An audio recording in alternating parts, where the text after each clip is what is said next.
Being an actor is more than just pretending you're someone else or know your lines. It's about commitment to the point that it can change the core of your personality. In this video, we take a look at 8 actors and actresses who took the characters they portrayed to the maximum and were never the same again. Let's begin. Johnny Depp, Fear and Loathing in Las Vegas. Johnny Depp is known to play bizarre characters during his movie career, to say the least, so it was no surprise that he jumped on the opportunity to play the role of Hunter S. Thompson in the movie Fear and Loathing in Las Vegas when the offer came, especially that Thompson was one of Depp's heroes. In order to prepare for the role, Depp basically moved into Thompson's basement and studied there his mannerisms and lifestyle. By the time filming began, cast and crew began to worry that Depp was in too deep and over his head. Depp and his co-star Benicio del Toro were so committed to their performances that people wondered if they were in fact using drugs and were tripping for real. Even a year after shooting was done, Depp was not his regular self but in full Thompson mode. He and Thompson remained close friends until Thompson took his own life in 2005. Val Kilmer, The Doors. Val Kilmer portrayed the role of The Doors frontman Jim Morrison in Oliver Stone's movie The Doors from 1991. In order to prepare for the role, Kilmer learned how to sing 50 of the band's songs, spending hours in the studio learning Morrison's vocal performances and watching endless footage of Morrison's interviews to get a sense of his personality and mannerisms.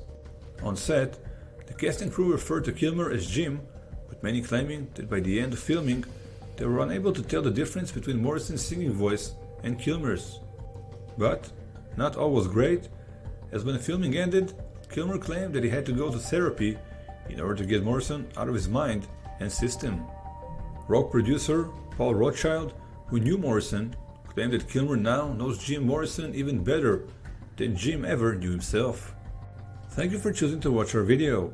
If you enjoyed so far, please like and subscribe to support our channel. We truly appreciate it. You can also hit the bell icon and get notified when we upload new videos to the channel. Now, let's continue. Bill Skarsgard, It. Bill Skarsgard got the opportunity to portray the role of Pennywise in the movie It, but that came with a price. Pennywise is an evil entity that feeds on fear and takes the shape of a creepy clown to lure kids in order to feed on them. Skarsgard had to do some serious preparations for the role, but that got him to dark places.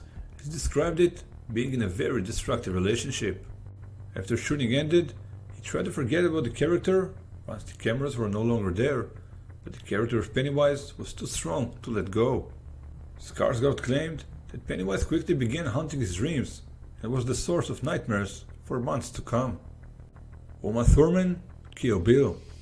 Uma Thurman and Quentin Tarantino quickly became friends on the set of Kill Bill movie, which according to Tarantino, Thurman inspired it and helped create.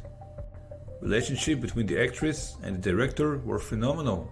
However, there was one fateful misstep during the production of the movie that almost cost their friendship as well as Thurman's life.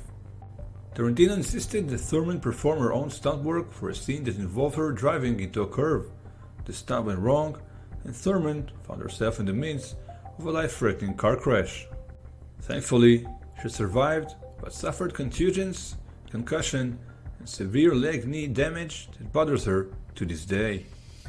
Margot Robbie, I, Tonya. Robbie's performance as figure skater Tonya Harding in the movie I, Tonya got her plenty of plaudits, but the role came with a cost.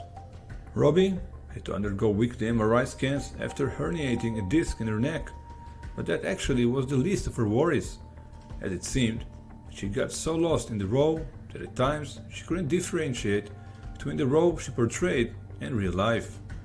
Robbie claimed that she had lost her mind.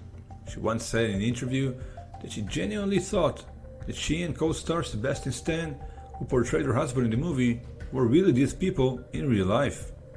One time, the two were running down the street screaming at each other.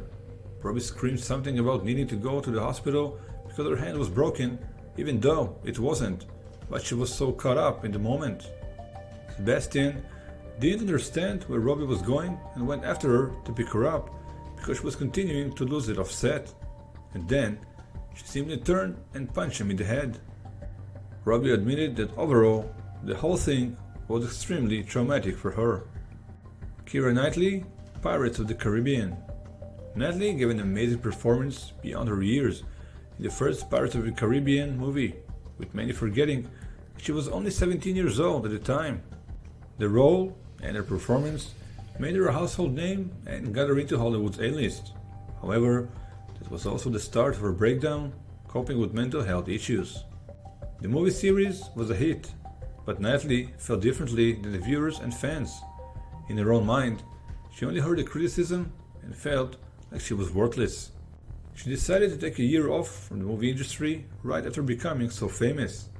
She feared the many paparazzi running after her, so she stayed at home, at one point not leaving her home for 3 consecutive months. According to the BBC, Knightley's rapid rise to fame left her with PTSD. She got back to work, but her imposter syndrome remained, even after she was nominated for an Oscar in the Best Actress category for the 2005 film Pride and Prejudice. Before the 2008 BAFTAs, she reportedly underwent hypnotherapy in order to prevent panic attacks, as according to her, she felt like she didn't exist, but was a weird creature with this weird face that people seem to respond to. Adrien Brody, the pianist. Fully committed to the role of Holocaust survivor pianist, got Brody to win the Academy Award for Best Actor in 2003. In order to prepare for the role, he gave up his apartment, sold his car, disconnected his phones, and moved to Europe.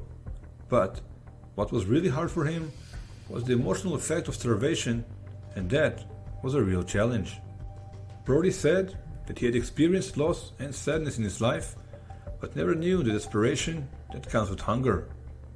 According to Brody, there were moments when he wasn't sure he'd get out of the experience fully sane, and in the end, it took a year and a half to settle back into things. Heath Ledger, The Dark Knight. Heath Ledger's performance as the Joker in The Dark Knight was incredible, chilling, scaring, and he won the Academy Award for Best Supporting Actor for this role, rightfully so. Tragically, he won the award after his death due to an accidental drug overdose in January 2008. In the years after his death, there were various rumors that the preparation for the role had contributed to Ledger's demise. Before filming began, Ledger put himself in strict isolation and kept a diary of disturbing images in order to enter the realm of psychopath. Even when he wasn't on the set, Ledger was still in character. In an interview, he once said that he had probably slept 2 hours a night. At the end, it was a mixture of painkillers and sedatives that ultimately caused Ledger's death. Thank you for watching. Who is your favorite actor or actress? Let us know in the comments. Reminding you to like our video if you enjoyed it and subscribe to support our channel. We truly appreciate it. Also, hit the bell icon and get notified when we upload new videos to the channel. Have a glorious and inspiring day, and I'll see you in the next video.